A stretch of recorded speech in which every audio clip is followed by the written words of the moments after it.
మీకు తెలిసే ఉంటుంది.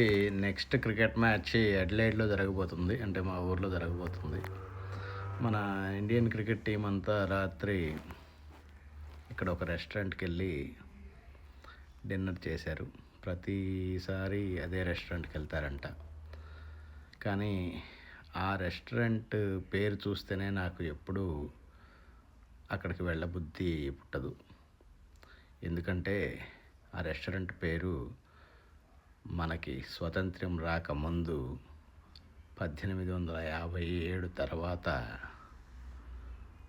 బ్రిటిష్ ప్రభుత్వం మనల్ని పరిపాలించిన ఆ కాలాన్ని సూచిస్తుంది. కాబట్టి ఒక నేషనల్ క్రికెట్ టీం అయ్యుండి మనోళ్ళు వెళ్ళి ఆ రెస్టారెంట్లో తినడం అనేది